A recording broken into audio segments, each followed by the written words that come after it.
Hello साथियों, मैं सौरभ कुमार सिंह और लगातार शिक्षक बहाली के मुद्दे पर लगभग आपको सब कुछ मालूम हो चुका है कि क्या बिहार सरकार, शिक्षा विभाग और बीपीएससी ने मिलकर कौन से काले कारनामे करने के लिए तरफ आगे बढ़ रहे हैं। जैसे कि साथियों, जो चीजें लगातार सुर्खियों में है कि सप्लीमेंट्री रिजल्ट की मांग लगातार उठ रही थी और सारे अभ्यर्थियों की तरफ से लाखों अभ्यर्थी थे जो इंतजार कर रहे थे।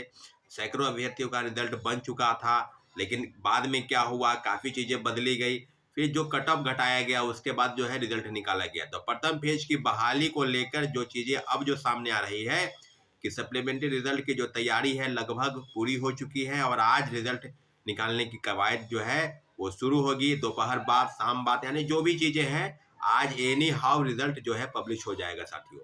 और जो रिजल्ट निकालने की बात है, जो सीटों की संख्या बताई जा रही है, जैसा कि हम ये जो बात है जो प्रकाशित हो रही है, इसको हम पूरी तरह से गलत मानते हैं, क्योंकि 4700 रिजल्ट पर ही, सीटों पर ही रिजल्ट देने की बात की जा रही है साथियों। अगर ये बात सच है तो निश्चित रूप से बीपीएससी और शिक्षा विभाग ने बिहार के लाखों अभ्यर्थियों के साथ बहुत बड़ा धोखा, षड्यंत्र, फरेबी, चोरी, डकैती या जो भी कह लीजिए, उन्होंने किया है। कहीं ना कहीं आपने कहा था, जैसे कि चेयरमैन इतने बड़े संवैधानिक पद पर हैं और आयोग के चेयरमैन हैं, उन्हीं की बातों पर सब विद्यार्थी, सब अभ्यर्थी, चाहे शिक्षक अभ्यर्थी हो, चाहे किसी भी तरह से जो बीपीएससी में शामिल होने वाले, परीक्षा में शामिल होने वाले सारे अभ्यर्थी, सब उन्हीं की बात को विश्वास करते हैं, उन्हीं की बात पर भरोसा करते हैं। आपने कहा था कि multiple choice drop out student, अगर जिन्होंने ज्वाइन किया है वो, या कई तरीके से ऐसे स्टूडेंट हैं जो फर्जीवाड़े तरीके से प्रमाण पत्र, नियुक्ति पत्र पा लिए, उनको बाहर किया जाएगा। तो शिक्षा विभाग किन किन स्तरों पर किन किन लोगों की सूची बिहार सरकार बीपीएससी को भेजी है।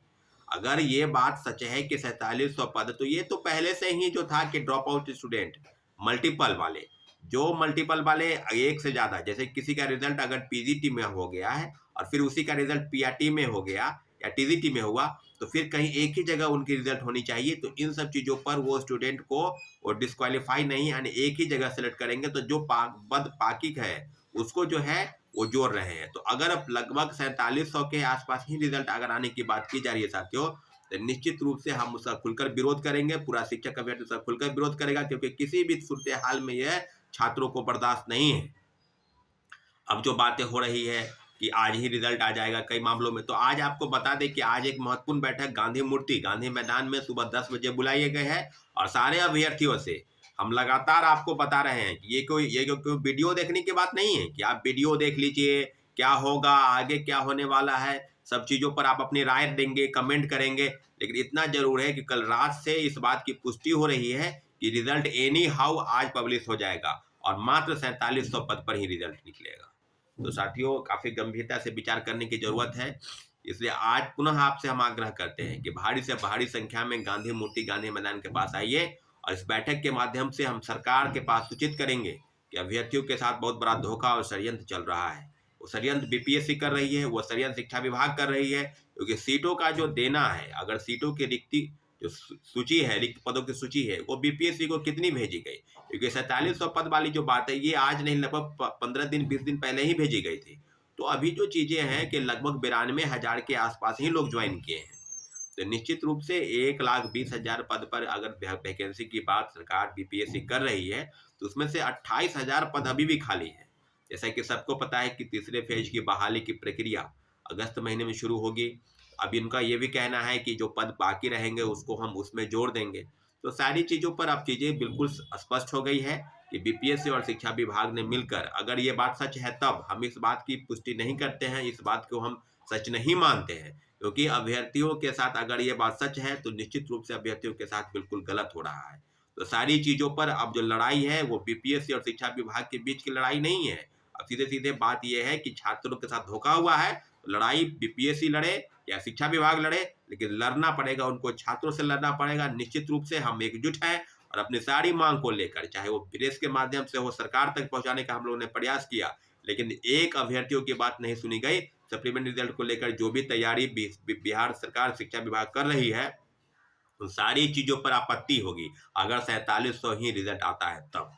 निश्चित रूप से जो चीजें हैं, तो अब जो बात है कि सड़क से लेकर कोर्ट तक भी लड़ने की तैयारी हमारे सारे अभ्यर्थीगण कर रहे हैं कि अगर सप्लीमेंट्री रिजल्ट में इतना ही बात अगर आता है तो निश्चित रूप से कोर्ट में याचिका दायर की जाएगी। इसके लिए सबकी मंजूरी होनी तय है। अगर होती है तो निश्चित रूप से कोर्ट में भी केस किया जाएगा। लेकिन अभी जो बातें हैं कि क्या आंदोलन के माध्यम से, तो निश्चित रूप से आज गांधी मैदान में आप लोग पहुंचिए और जितने भी अभ्यर्थी हैं, साथी हैं जो पटना में हैं और सप्लीमेंट्री रिजल्ट की मांग को लेकर लगातार वो डिमांड कर रहे हैं, परीक्षा में भी बैठने जा रहे हैं, जो 7 तारीख से परीक्षा शुरू होगी, तो सब लोगों से आग्रह है कि प्लीज आप अपनी मांगों को लेकर आप यहाँ पर पहुंचे गांधी मैदान, गांधी मूर्ति के पास, और फिर हम लोग देखेंगे कि आगे क्या होता है, आगे की रणनीति कैसे बनती है। दूसरी प्रमुख मांग NIOS डीएलएड के मामले में कल बैठक हुई थी और बैठक के बाद तय हुआ था कि क्या आगे करना है। लेकिन इतना जरूर है कि रिव्यू पिटीशन के माध्यम से सुप्रीम कोर्ट में भी एक याचिका दायर की जा रही है। आगे क्या होगा कि क्या सेकेंड फेज की बहाली से वो लोग बाहर हो गए हैं, प्रथम फेज की बहाली में क्या उनका रिजल्ट आया है, जो लोग ज्वाइन किए हैं उनको बाहर किया जाएगा, या सप्लीमेंट्री रिजल्ट में NIOS डीएलएड वाले का भी रिजल्ट आएगा। तो सारी चीजें जो है बिहार सरकार जल्द से जल्द स्पष्ट कर देगी निश्चित रूप से आज से कल तक में, क्योंकि सेकेंड फेज की बहाली की बातें जो है वो क्लियर हो गई है, उनको बाहर कर दिया गया है। क्या छठे चरण में उनको, छठे चरण वाले जितने हैं वो जो ज्वाइन किए हैं उनको बहाल किया जाएगा, क्योंकि उसकी जो शर्त है तो 2017 के पहले जो कार्यरत हैं, चाहे वो नियोजित हैं या जो सरकारी वाले हैं या प्राइवेट स्कूल वाले, यानी सब लोगों का सार्वजनिक रूप से या निजी रूप से, दोनों लोगों को 2017 के पहले उनको एनी हाउ ज्वाइन कर लेना है। और अगर ज्वाइन किए हुए हैं उनको कम से कम 2 साल के अंदर उनको डीएलएड की डिग्री जो है 36 महीने वाली वो उनको लेनी है। तो सारी चीज़ों पर अब जो बातें हैं कि आज जो मेन मुद्दा है वो है सप्लीमेंट्री के मांग को लेकर। आज आज आज बुलाया गया है बैठक, इसलिए बैठक में आपका आना बहुत जरूरी है। प्लीज़ आप लोग गांधी मैदान, गांधी मूर्ति के पास 10 बजे आ जाइए। हमारे चैनल को आपने सब्सक्राइब नहीं किया तो प्लीज़ सब्सक्राइब करें, लाइक करें, शेयर करें।